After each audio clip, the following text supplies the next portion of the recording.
Evanesco grasso! Cosa sto facendo? Beh, sto usando il sedano a mo' di bacchetta magica per eliminare un po' di ciccia. Cosa dite? È un incantesimo? È una soluzione magica? Beh sì, ma non è tanto diverso da chi pensa che mangiare sedano possa contribuire a creare delle calorie negative per dimagrire come se fosse un incantesimo. Ciao a tutti e bentornati sul canale del vostro amichevole chimico di quartiere. Oggi parliamo di una cosa che qualcuno di voi mi ha segnalato un bel po' di tempo fa sotto uno dei video. Forse è una cosa un po' di nicchia, ma come per altri video che ho fatto la sfrutto per raccontare alcune cose scientifiche di base. C'è una diffusa credenza che alcuni cibi, e uno su tutti il sedano, contengano energia negativa o più correttamente creino un deficit energetico quando li mangiamo. Secondo questa teoria, quando noi mangiamo sedano consumeremmo più energia nel metabolizzarlo di quella contenuta nel sedano stesso e quindi creeremmo un deficit calorico che magicamente con l'andare dei giorni, se noi mangiassimo sedano tutti i giorni,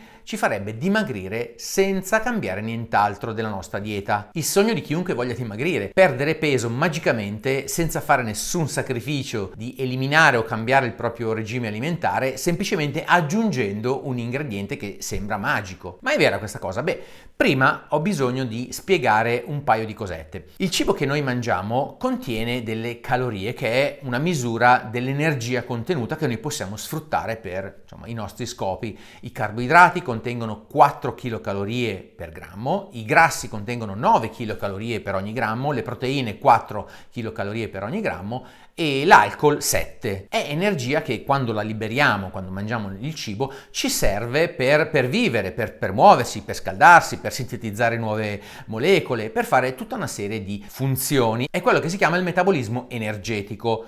Non fatevi ingannare dall'assonanza tra calorie e calore. Le calorie sono solo un modo per misurare il contenuto energetico totale di un cibo, ma una volta ingerito non servono solamente per creare calore, ma anche per tutta una serie di altre funzioni. Supponiamo di cenare non più tardi delle 8 della sera, poi andare a dormire, svegliarsi la mattina, restare a digiuno e metterci, una volta svegli, sdraiati, supini, senza fare nulla e senza mangiare. Beh, non stiamo facendo nulla, siamo belli rilassati, ma il nostro corpo sta consumando energia che ha immagazzinato, è l'energia che ci serve per respirare, per far andare gli organi, per tenerci caldi, per sintetizzare nuove molecole e così via. Diciamo che è il minimo sindacale di energia che ci serve per poter vivere. Questo consumo energetico si può misurare con qualche difficoltà e viene chiamato metabolismo basale o a volte RMR, Resting Metabolic Rate, cioè tasso metabolico a riposo. Sono leggermente diversi ma non entriamo nel dettaglio. È comunque un numero che misura un'energia in un intervallo di tempo, quindi sostanzialmente una potenza. A seconda dei vari studi si possono utilizzare varie unità di misure. In alcuni casi ci sono le chilocalorie per giorno che misurano appunto quante chilocalorie noi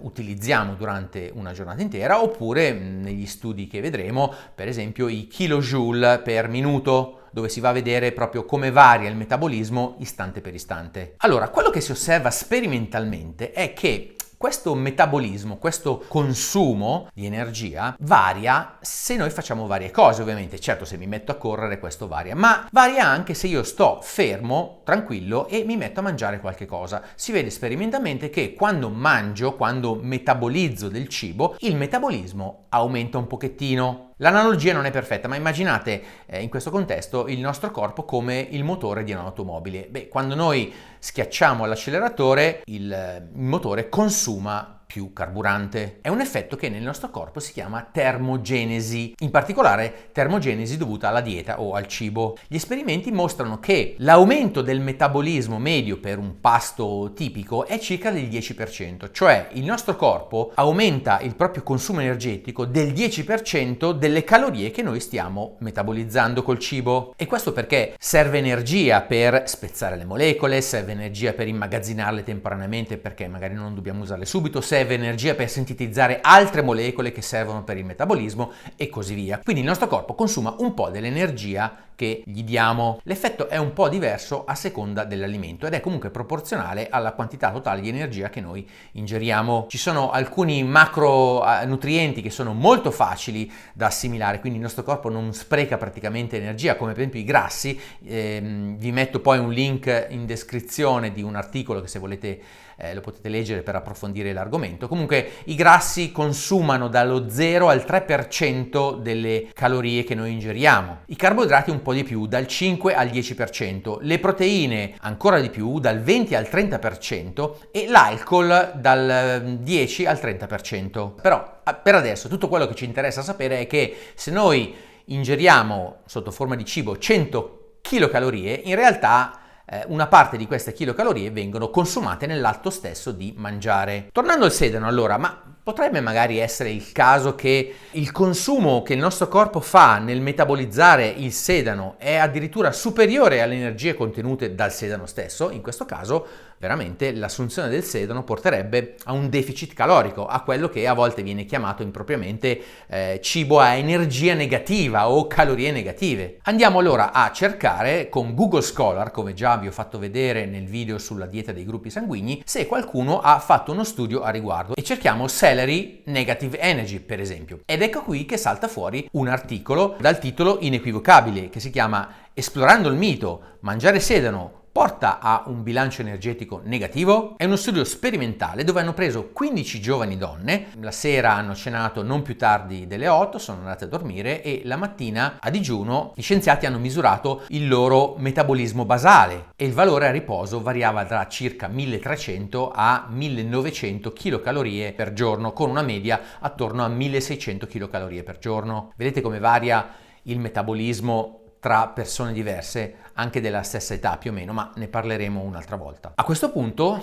alle donne è stato dato un etto di sedano da consumare che hanno mangiato. I calcoli indicano che un etto di sedano contiene circa 16 kcal. Gli scienziati hanno misurato la termogenesi con intervalli di mezz'ora in mezz'ora e hanno stabilito che nella media quelle 16 kcal ne sono state consumate 14 attraverso la termogenesi, e quindi concludono i ricercatori che il consumo di sedano non ha indotto un bilancio energetico negativo. Insomma, non si dimagrisce magicamente mangiando sedano, però l'alto contenuto di fibre e di acqua rendono il sedano un buon snack da includere in una dieta per perdere o mantenere peso. Quindi se cercate di perdere peso e, presi dai morsi della fame del pomeriggio, decidete di sgranocchiarvi un po' di sedano invece di mangiare qualcos'altro, la cosa va benissimo. Purtroppo in troppi sono alla ricerca di un ingrediente magico da aggiungere a ciò che si mangia normalmente, nella vana speranza di poter dimagrire. Comunque, siccome gli scienziati sono dei buon temponi, seguendo, come vi ho insegnato nell'altro video con Google Scholar, chi ha citato questo articolo sul sedano, scopriamo che qualcuno si è anche preso la briga a chiedersi: vabbè, ma quelle donne avrebbero potuto sopravvivere mangiando solamente sedano, molto più di 100 grammi? La risposta è sì, tuttavia per raggiungere il quantitativo minimo di calorie necessarie per soddisfare il loro metabolismo hanno bisogno di assumere ben 10 kg di sedano. Un po' tantini, vero? Vabbè, è un articolo un po' scherzoso, ma prosegue l'articolo dicendo: va bene, abbiamo bisogno delle calorie, certo, ma abbiamo bisogno anche comunque di un quantitativo minimo di proteine, che normalmente in questo caso è fissato per circa 0,8 grammi per ogni chilo di peso corporeo. Allora, facendo i calcoli delle proteine contenute nel sedano e delle proteine necessarie per queste giovani donne, salta fuori che anche per quel che riguarda le proteine superano abbondantemente il quantitativo necessario di assunzione di proteine, e la stessa cosa succede per i carboidrati. Però noi non abbiamo bisogno solo di proteine, di carboidrati e di altre cose, abbiamo bisogno per esempio anche di vitamine. E allora l'articolo continua calcolando per esempio se l'assunzione di vitamina A è sufficiente. Fanno i loro calcoletti in base al fatto che il sedano contiene un certo quantitativo di vitamina A e scoprono che mangerebbero, assumendo 1 chilo di sedano al giorno, ben 14.000 microgrammi di vitamina A, e purtroppo l'assunzione massima consigliata giornaliera è di 3.000 microgrammi, e questo porterebbe a una ipervitaminosi che entrano nel dettaglio dell'articolo, porta dei danni al fegato, ha problemi alla vista e ha un sacco di altre cose. Dicono non si muore, però insomma non si vive tanto bene mangiando 10 kg di sedano al giorno. A dire il vero però, esiste un alimento che potrebbe dare un contributo energetico negativo e questa è l'acqua. Già, infatti, l'acqua non contiene calorie, ci serve, ma non contiene calorie. Se noi mangiamo del ghiaccio, abbiamo bisogno di fornire energia per fonderlo, trasformarlo in acqua e portare l'acqua alla temperatura corporea. Il nostro corpo è termostatato normalmente attorno ai 37 gradi, con piccole variazioni. Quindi, se noi mangiamo qualcosa di freddo, anche un gelato, se vogliamo, il nostro corpo utilizzerà delle calorie per fondere il ghiaccio e trasformarlo in acqua liquida e poi per portare l'acqua liquida dalla temperatura di 0 gradi alla temperatura corporea. Quindi abbiamo consumato delle calorie. Troppo bello per essere vero? Come spesso capita ad alcune di queste diete bislacche, il tutto nasce da un medico, in questo caso un gastroenterologo, Brian Weiner, che nel 2010 pubblica una lettera sul Journal of Internal Medicine intitolata The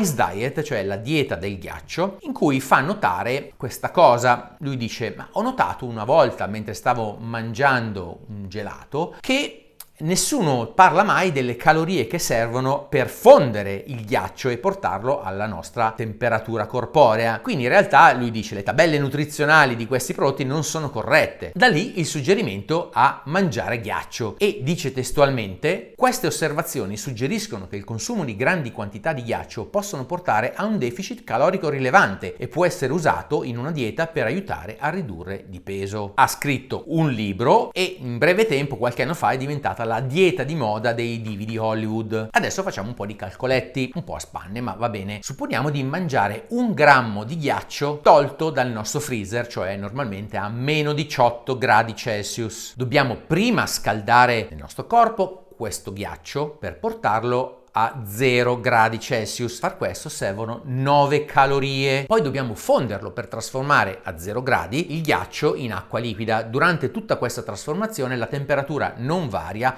e finché l'ultimo residuo di ghiaccio non si è trasformato in acqua, la temperatura della miscela acqua-ghiaccio rimane costante a 0 gradi. Per far questo serve un sacco di energia, effettivamente. Servono 80 calorie. Ora abbiamo l'acqua liquida, 1 grammo, a 0 gradi e la dobbiamo portare a 37 gradi Celsius. A spanne richiede 37 calorie. Quindi a spanne nel nostro corpo la fusione di 1 grammo di ghiaccio e il portarlo alla temperatura corporea richiede circa 126 calorie. Faccio notare che il medico nell'articolo ha sbagliato i calcoletti, tra l'altro, perché ha assunto che la capacità termica del ghiaccio fosse uguale a quella dell'acqua liquida, cosa che non è. Ovviamente consumare 1 grammo di ghiaccio è abbastanza irrilevante, tanto che noi ogni giorno consumiamo milioni di calorie o, se vogliamo, migliaia di chilocalorie. E infatti nell'articolo il medico consiglia di consumare 1 chilo di ghiaccio ogni giorno. E 1 chilo di ghiaccio corrisponde a 126 chilocalorie. Ora, io ho cercato con Google Scholar se qualcuno ha mai fatto uno studio clinico su questo tipo di bislacca dieta e non l'ho trovato, e non mi stupisce visto i potenziali danni che si possono avere consumando 1 chilo di ghiaccio ogni giorno. Ma faccio notare solo 2 cose. La prima è che 126 calorie, se voglio toglierle dalla mia dieta,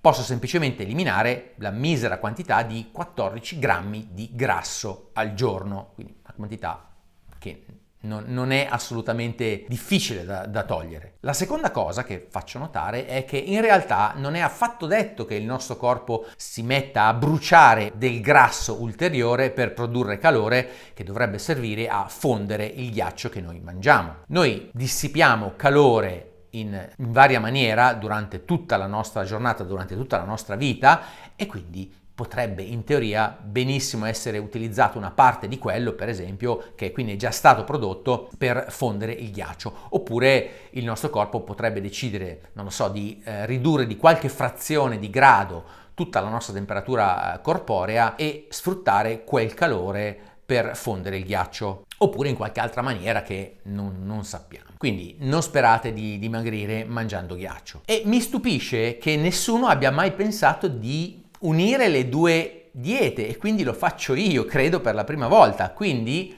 varo con questo video la dieta del sedano ghiacciato. Ebbene sì, perché se noi andiamo a vedere le tabelle nutrizionali, 100 grammi di sedano contengono 95 grammi di acqua.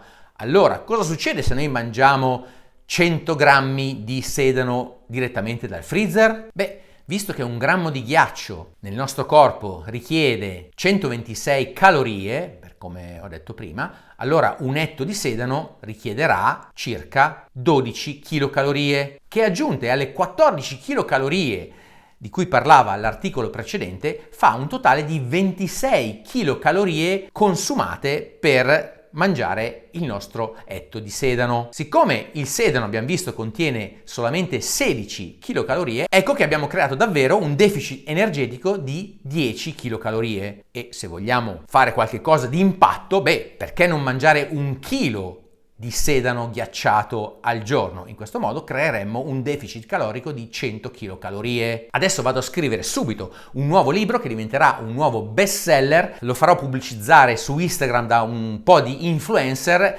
e lancerò anche la linea di granite alla stevia, di tè detox al sedano per dimagrire senza fare fatica. No, Ma no, ovviamente no, è una cazzata. Ormai dovreste aver capito che nessuno di questi trucchi ci può magicamente far dimagrire. Il punto è che non dobbiamo cercare l'ingrediente magico per dimagrire, perché questo non esiste. Quello che dobbiamo fare è capire cosa sbagliamo nei nostri comportamenti alimentari e cambiare di conseguenza per sempre, perché una dieta per dimagrire, per essere sostenibile, deve essere per tutta la vita, altrimenti appena smettete tornerete a riguadagnare peso, ovviamente sotto controllo di chi ci può controllare, quindi un dietista, un medico, un nutrizionista e così via. Prima di finire vi consiglio qualche nuovo canale di divulgazione. Voi sapete che da un po' di tempo sto cercando di incoraggiare altre persone a fare video di divulgazione qui su YouTube e quindi mi interessa costruire una piccola comunità. Il primo che vi consiglio è Luca Perri. Forse qualcuno di voi avrà visto qualche sua conferenza pubblica sulla scienza di Interstellar o la scienza di Star Wars. È appena sbarcato su YouTube e vi linko uno dei suoi video sugli Ig Nobel. Poi c'è Entropy for Life, questa volta è un biologo, e anche lui è appena sbarcato su YouTube e c'è questo bellissimo video che vi consiglio di vedere sulla biologia di Alien. Da ultimo Astrofilo, che nel suo unico video che per ora ha fatto sul canale ci parla delle persone che non credono che siamo mai andati sulla Luna e spiega anche come in realtà noi possiamo dimostrare realmente che ci siamo andati. Per oggi vi saluto e un ciao dal vostro amichevole chimico di quartiere. Ciao!